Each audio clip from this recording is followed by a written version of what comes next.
વડતાલ ગાદીના વિદ્યમાન આચાર્ય 1008 અજન પ્રસાદજી મહારાજશ્રી તથા ભાવિ આચાર્ય 108 નોગેન્દ્ર પ્રસાદજી મહારાજશ્રીના દિવ્ય રૂઢ આશીર્વાદ અને આજ્ઞાથી આપણે અત્યારે ભાલ પ્રદેશ તીર્થ દર્શન યાત્રામાં આજે એક પવિત્ર દિવ્ય પ્રસાદીનું સ્થાન રોજકાના દર્શન આપણે કરી રહ્યા છીએ. જય સ્વામિનારાયણ. જય સ્વામિનારાયણ. આપણે અત્યારે ભાલ પ્રદેશ તીર્થ દર્શન યાત્રામાં અલગ અલગ વિસ્તારોમાં જઈ મહારાજની પ્રસાદીભૂત જે ચરણ કમળ તેના આપણે દર્શન કરી રહ્યા છીએ. અનેક ધામોના દર્શન કરી રહ્યા છીએ. એમાં એક પ્રસાદીનું અદ્ભુત ધામ રોજકા ધોલેરા મદન મોહનજી મહારાજના તાબા નીચે આ મંદિર છે. આ દેશ છે આખો.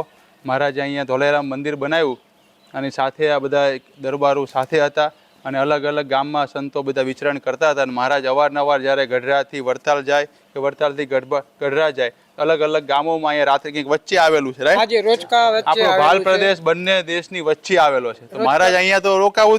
રોજકા ગામ અમારું છે. ભગવાન સંઘ લઈને આવતા ત્યારે કાકા બાપુ અહીંયા ઉતારો કરતા. કાકા બાપુ એમને રાત રોકાવાનું કરતા અને જમાડતા. ભગવાનને લાડવાનો બહુ પ્રિય હતા. ગોળના એ જમાડતા એ જમાનામાં. પછી ભગવાન અહીં પધારેલા છેલ્લી ઘડીએ કાકા બાપુના અંતકાળે ભગવાન અહીંયા એમને ખબર પડી એટલે પધાર્યા અને ખબર અંતર પૂછવા આવ્યા ત્યારે કાકા બાપુની ઈચ્છા હતી કે મને ધામમાં લઈ જાઓ. એટલે ભગવાને કીધું હું ધામમાં લઈ જાઉં છું. પછી કાકા બાપુની ઘોડી હતી એમને પોતે શણગારી અને ભગવાનના ચરણમાં આપી કે લઈ જાઓ. પછી અમારા માને કીધું કે તમે નહીં રહો, હું પછી આ ઘરાણા તમે નહીં પહેરી શકો આ શણગાર. પછી અમારા માએ એમને ઘરાણાના પોટકું બાંધ્યું. એ જમાનામાં કોઈ સૂટકેસું નહોતી એટલે એ જમાનામાં એને પોટકું બાંધીને અર્પણ કરી દીધું. આ રોજકાનો ઇતિહાસ છે. તમે કેટલી પેઢી થાય તમારે? ચોથી પેઢી છે. મારું નામ સમરસિંહ રૂપુભા ભોજરાજી આતાભાઈ કાકાભાઈ. બહુ સરસ. જો આ કાકાભાઈના વંશના છે. કાકાભાઈના વંશો અને અમે 3 ભાઈઓ છે. કોઈ પણ વસ્તુની અમારું કુટુંબ મોટું છે. કોઈ પણ અમારે કોઈ વ્યસન નથી. અને અમારા કોઠારી એરિયા અમારી બાજુમાં જ રહે છે. તમારું નામ એમને બધું ખબર. મંદિરના કોઠારી છે ગંભીરસિંહ કોઠારી છે. જેઠીભાઈ ગોળ. તમારું નામ દાદા? મારું નામ મોહમ્મદ છે માતુભાઈ ગોળ.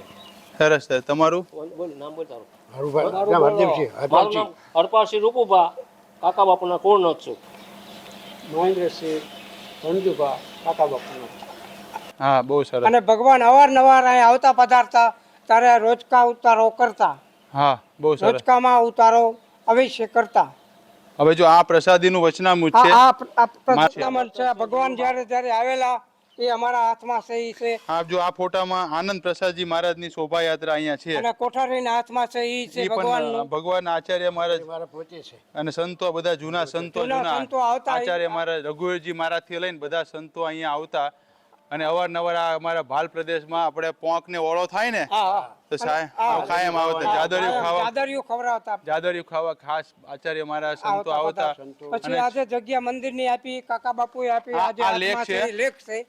આ લેખ છે કાકા બાપુએ ભગવાનને લખીને આપ્યો. આ જૂનો જમાનાનો 4 વખતનો મંદિરની જગ્યાનો લેખ છે. 200 વર્ષ પહેલાનો છે. આખી જમીન સમર્પિત કરી દીધી. હા, એ કાકા બાપુએ આપી અને આપણી તકતી આપણે કોઠારીને રજૂઆત કરી એટલે આપણી કાકા બાપુની ભૂમિદાનની તકતી મેકવાના છે. હા, બહુ સરસ. અને મહારાજે મેં પહેલા પણ વાત કરી હતી. અમે અહીંયા જસકા ગયા હતા ખોડાભાઈને ગામ. ત્યારે પણ કીધું હતું કે મહારાજે વચનામૃતની 262 વચનામૃત કર્યા. નંદ સંતોનું પ્રશ્નોત્તરી થઈ પણ હરિભક્તોના પૂછાયેલા પ્રશ્નો ઘણા ઓછા છે. તો મહારાજે ગઢડા પ્રથમના 70માં વચનામૃતમાં મહારાજે આજ્ઞા કરી કે હરિભક્તોને સંતો પ્રશ્ન ઉત્તર કરો. તો પેલો પ્રશ્ન રોજકાના કાકાભાઈએ પૂછેલો. મહારાજ બહુ સરસ. જો આ સંતો ન પૂછી શકે, આપણી બુદ્ધિ કામ ન કરે. બીજા એ વખતેના ખેડૂ હતા. કોઈ ભણેલા સંસ્કૃત ભણેલા નહીં, કઈ નહીં. પણ હું એમ જો મને ખાલી એક પ્રશ્ન કોઠા સુધની હું ખાલી એક પ્રશ્ન એમનો વાંચું. કેવો પ્રશ્ન પૂછ્યો? ત્યારે ગામ રોજકાના હરિભગત કાકાભાઈ નિત્યાનંદ સ્વામીને પ્રશ્ન પૂછ્યો. વિચાર કરો, નિત્યાનંદ સ્વામી કેવા પ્રખર પંડિત અને કાકાભાઈ તો ખેડૂ માણસ. પણ કેવો પ્રશ્ન પૂછ્યો, અક્કલ કામ ના કરે આપડી. અંતરની માહિલી કોરે એક કહે છે કે વિષયને ભોગવીએ અને એક તેની ના પાડે છે. તે ના પાડે છે કોણ છે અને હા પાડે છે કોણ છે? ત્યારે નિત્યાનંદ સ્વામીએ કહ્યું છે, ના પાડે તે જીવ છે અને હા પાડે તે મન છે. બહુ સરસ. તો આ બધો કાકાભાઈનો પરિવાર હરિભક્તો પ્રસાદીના રોજકા કાકાભાઈ ના આ જગ્યાએ 30 વખત સ્વામિનારાયણ ભગવાન આવ્યા. બીજી કોઈ જગ્યાએ ભગવાન ગયા નથી. અને છેલ્લે રોજકા થી ગયા પછી ગરડા સ્વામિનારાયણ ભગવાને 12 પગ મૂક્યો નથી. એટલે અહીંયા છેલ્લે રોજકાથી ગઢડા ગયા. ગઢડા છેલ્લે હા છેલ્લે રોજકા આવીને પછી ગરડા. અને તમે ઓલું કાકાભાઈ નું કીધું કે કાકાભાઈ બીમાર આ હતા, બીમાર હતા. તો ભગવાન ખુદ પોતે આયા. ભગવાન ખુદ પોતે આ જો હરિભક્તો સાંભળો, ભગવાન બીમાર હતા છતાં એમને સંતોષ બીજા કીધું કે ભાઈ ભગવાન તમે બીમાર છો? તો કે મારા મિત્ર કાકાભાઈ બીમાર છે, મારે તો જવું જ છે. તો વાત એવી કે મહારાજ બીમાર હતા અને આ બાજુ કાકાભાઈ બીમાર હતા. મહારાજને સમાચાર મળ્યા અંતર્યામી છે, તો મહારાજ એવું કીધું કે અમારા મિત્ર કાકાભાઈ છે. વિચાર કરો એ કેવી આત્મહત્યા હશે કે ભાઈ કાકાભાઈ બીમાર હતા, તો મહારાજ ત્યાં અહીંયા સ્પેશિયલ કાકાભાઈ પાસે ઘોડી લઈને આયા. બે પાર્ષદો લઈને ત્યાંથી રવાના થયા. પહેલા જમાનામાં ઘોડી હતી, પહેલા વાહનો નહોતા. કાકાભાઈ પાસે ઘોડી હતી, એમને અહીંયા શણગારીને પછી ભગવાનને અર્પણ કરી. તો આ બધો ઇતિહાસ દિવ્ય છે. અને આ બધો ઇતિહાસ અત્યારે જોવા મળશે. આપણે કથામાં સાંભળતા હોય કાકાભાઈની વાત, પણ અહીંયા સિત્તેરમો રૂબરૂ પ્રશ્ન વર્તનામતમાં આવે છે બધો. અત્યારે આપણે જે પ્રશ્ન ગઢડા પ્રથમનું 70મું આ જગ્યા છે. બધા હરિભક્તો ગઢડા પ્રથમનું 70મું વતનામું વાંચજો અને આ જગ્યાના દર્શનને યાદ કરજો. કાકાભાઈ અહીંના હતા ને, અહીંથી મહારાજ જ્યારે ગઢડામાં બેસા હતા તો ગઢડામાં ગયા અને ત્યાં મહારાજને પ્રશ્ન ઉત્તર કર્યો હતો. અને મહારાજ અવારનવાર અહીં રોજકા આવતા હતા. 30 વખત મહારાજ અહીંયા આવ્યા છે. વિચાર કરો.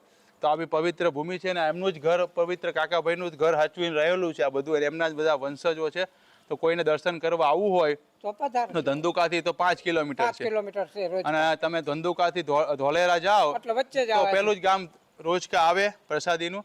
અને મહારાજ અહીંયા ખૂબ સત્સંગ કરેલો છે અને આખો પરિવાર અહીંયા સત્સંગમાં છે. તો બધા હરિભક્તો ખાસ દર્શન કરવા પધારજો. બધાને જય સ્વામિનારાયણ. સ્વામિનારાયણ. પેલા આપણે અહીંયા હરિભક્તોને આ રોજકા ગામમાં બીજી એક પ્રસાદીની જગ્યા છે. બાપુ તમે સમજાવો અહીંયા બધાનો મહિમા. આ સૌ પ્રથમ પહેલા જ્યારે હતો ને ત્યારે અહીં વિચરણ કરવા નીકળે ત્યારે સ્વામિનારાયણ ભગવાન આવેલા. હા અને એ વખતે અહીંયા ઘડી રોકાયેલા. અહીં મોટી જબરી આંબલી હતી, આંબલીને કાચું ખાધેલું.